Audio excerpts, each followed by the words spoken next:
Hi there, and welcome to this video, which is all about giving you the foundations of Pilates just to help set you up for success. There are a couple of things just to say to you before we start. The first thing is that nothing should ever be painful. So please, if something doesn't feel right, don't do it, okay? There should be no pain. It is definitely not a case of no pain, no gain. You will gain without the pain. Pilates is a gentle form of exercise, yet very powerful. Through commitment, through continually working at it just a little bit every day, you will really start to see the rewards of it. Okay. And the other thing is just to remember that it doesn't matter where you are right now. Pilates will meet you wherever you are. So it doesn't matter your age, it doesn't matter your ability. What you will find that the more you practice Pilates, the more light bulb moments you will have, the more you'll go, now I get it. And it's just really quite an exciting journey to be on. So I hope you enjoy it as much as I love it. And I hope you really start to reap the rewards of your commitment to doing Pilates, where hopefully you will find that you become stronger, you have more energy, that you feel less stressed about life. There are so many wonderful attributes to Pilates. You will have more mobility, more flexibility. And hopefully it's just a beautiful way to exercise that you will find enjoyable as well. The other beautiful thing about it is you can do it anywhere. All you need is a mat or a carpeted floor, a rug, something like that. And I would suggest possibly having a towel just with you. We might use that under the head, we might use it under the hips, just for a bit of comfort. And really nothing more than that. So without further ado, we're going to bring ourselves onto our mat and get started. Let's get started then. You will notice I've got a towel here, and that's just to support my head. I find that quite comfortable, you might not. But let's bring ourselves down onto the mat and I'll explain to you why. So when we're lying on the mat, we want to make sure that we're not looking behind us. We don't want the neck arched, and we don't actually want to be looking straight up at the ceiling. We want to have the eyes almost looking at the corner of your room. So from here, then we're going to make sure that we've got our feet and our knees hip distance apart. Now, hip distance is about the width of your fist apart. And we want to have something called neutral spine. Now, neutral spine is where the pelvis is lying flat. And it's actually the spine that most of us were born with. And just through habit and sitting in chairs or whatever it is we're doing all day, the spine starts to, or the pelvis starts to go into a different position. It might be tilted back, it might be tilted forwards. So we're looking for neutral spine, which, as I say, the pelvis is lying flat. We're just going to play with that a little bit. So I want you now to imagine that you have a marble sitting in your tummy button.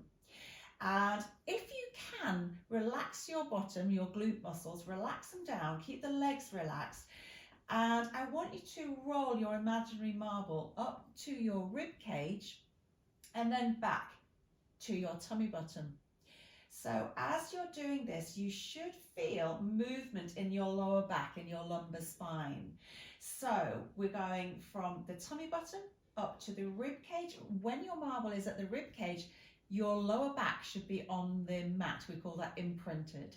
And then when you roll it back into your tummy button, your pelvis should be lying flat. So let's do that a couple more times. And then let's just see if we can keep that marble sitting in the tummy button. You might want to just have a look at your pelvis, just make sure it is lying flat, the hip bones are level. So if you placed a bowl of water on your pelvis, it shouldn't be spilling, okay? So if it was a very full bowl of water, it should stay full. So we're going to keep our spine in neutral. So with most people, you'll find that you've just got a little gap between your lower back and the mat. So room for about a blueberry that you're not going to crush there. So we want to maintain that position. What we do not want to be doing is having the back arched off. So we don't want to be getting the whole hand underneath, and that's really important. What's happening then is your abdominal muscles are lengthening. and it's putting strain through the spine. So we want to keep those abdominal muscles shortened. So let's just work on that a little bit more. I want you to take your hands and just place them on the rib cage. And I want you to inhale, and as you inhale, feel your fingertips pull apart as the ribs expand. And then as you exhale, I want you to feel your ribs closing down and your fingertips sort of pulling together, meeting together. Let's go again. Inhale and exhale. So inhale and exhale. Now we're going to inhale through the nose. And as we exhale, I want you to imagine that you're blowing air through a straw. Through the mouth. Okay. Again, inhale. And exhale. Now, every time you exhale, you're squeezing all the air out of the lungs. And what you should start to notice is it's the abdominal muscles that are starting to draw the rib cage down to squeeze that air out. And in Pilates, we want to try and keep these ribs softened down, which means we need to breathe laterally. We need to breathe into the back and the sides of the rib cage rather than the front of the rib cage. And this takes a little bit of practice. So keep coming back to this video, keep coming back to practicing this. Don't worry if it doesn't happen for you overnight, it probably won't. So we're going to inhale and see if we can keep the rib cage closed down at the front. So we're expanding the ribs into the mat and towards our arms. And as we exhale, just really squeeze all that air out. Let's go again. Inhale. We're breathing into the back and sides of the rib cage, and exhale. Squeeze that air out. Now I'd like you to stay with one hand resting on your rib cage just to remind you about trying to keep those ribs softened down. You're going to take the other hand and place it on your tummy button. So this time we're inhaling, filling up the back and sides of the rib cage. As we exhale, I want you to really pull your tummy button away from your hand. Feel as if there's a string on the underside of your tummy button being pulled down towards the mat. Okay, so again, inhale and exhale, really pull that tummy button back. Can you feel those abdominal muscles really starting to activate here? Let's go again. Now, the thing to remember is that the more you use these muscles, the stronger they're going to get. So to begin with, it might be quite a struggle even trying to find them. But the more you focus on trying to engage them, the more you will be able to do it, and the stronger they will start to become. So now we've got the rib cage softened down, and we're going to try and keep the tummy drawn back towards the spine because we're going to breathe into the back and sides of the rib cage. And what I want you to do now is, as you exhale, is feel that you are just pulling your pubic bone up towards your tummy button, a little slide up.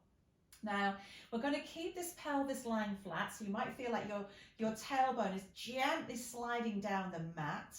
And I want you to feel that pull up of the pelvic floor. So just think about pulling the pubic bone up to your tummy button. It's almost like a little zipping up, or if you imagine a little elevator going up to your tummy button. And I want you to start to feel these abdominal muscles engage in the pelvis. So let's go again. Inhale and exhale.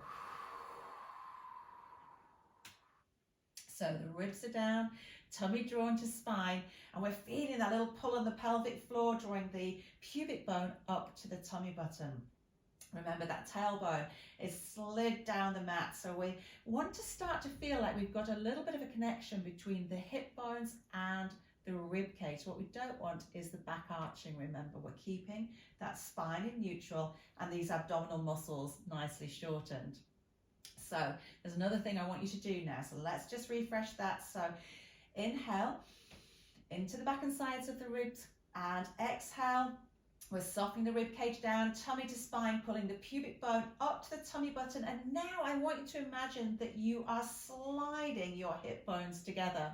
They obviously don't move, but what's happening, if you can imagine that you're sliding them together, the muscles contracting will contract in between those hip bones, your deep transverse abdominis muscles.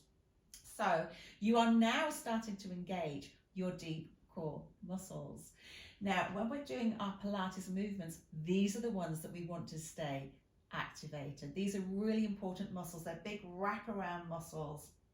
So if at any point you feel them just going, like you've lost that connection, just take a moment to regroup, okay? Remember, you're going to work this at your own pace. There's no race.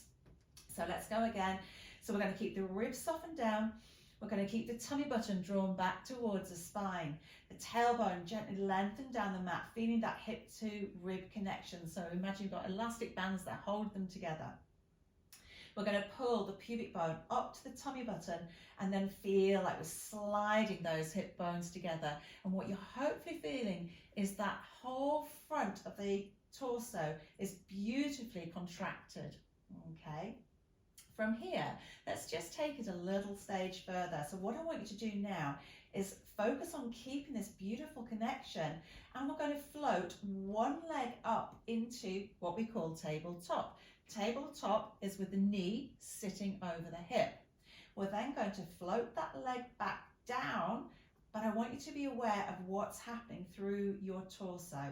So I only want you to float the other leg up once you've felt that your hips have not moved and the ribs have stayed softened down and your back hasn't arched. So we're keeping the torso beautifully switched on, and let's float the other leg up into tabletop. It's a lot harder than it looks, isn't it? So let's float it back down again. Don't put too much weight through that foot to start with, and just see if you can transfer to the other leg without allowing your hips to move or your back to arch. So these are what we call knee floats, okay? So we're keeping the spine in neutral, we're keeping the pelvis flat, and we're keeping the rib cage softened down, okay? So the focus is not really on the legs at all. The focus is on your trunk, okay? Keeping the ribs softened down and keeping the spine in neutral. What I also want you to be aware of is that you're not tensing your shoulders. So we're going to make sure that the shoulders are open. So opening up the collarbone here. We want to make sure we haven't got the shoulders up by the ears. We lengthen the fingertips down the mat. Now, a lot of people struggle to keep the shoulders down without the ribs lifting. So again, it's practice, keeping the ribs down and the shoulders open. So you're pressing the back of the arms and the shoulder blades down. Okay, let's just try another little move. So we're going to do something called a heel slide. We're keeping that pelvis flat, and we're going to inhale and lengthen that leg away. Make sure the back hasn't arched. Flex the foot, exhale, and draw it back again. Let's do the other leg. So we're going to inhale, taking it out, flex the foot, exhale, and draw it back again. Again, working on that pelvic stability here. Fantastic. So let's just have a little hug in of those knees. Just relax those shoulders down. Fantastic. And then we'll place the feet down and just roll onto our sides and bring ourselves up. So just a couple of little things to remember there. One, about the breathing. Two, about engaging those core muscles. Now, as well as your abdominal muscles, and there are obviously lots of different layers, you've also got other core muscles. So your core muscles also refers to your back muscles and your glute muscles, your bottom. So we will be doing exercises over the next 5 days that work all these different areas. So I hope you've enjoyed that. Come back, revisit this video whenever you need to. Remember that it does take time. You're not expected to understand everything straight away. It takes time, and that's part of the beauty of this journey. So I look forward to seeing you for day 1.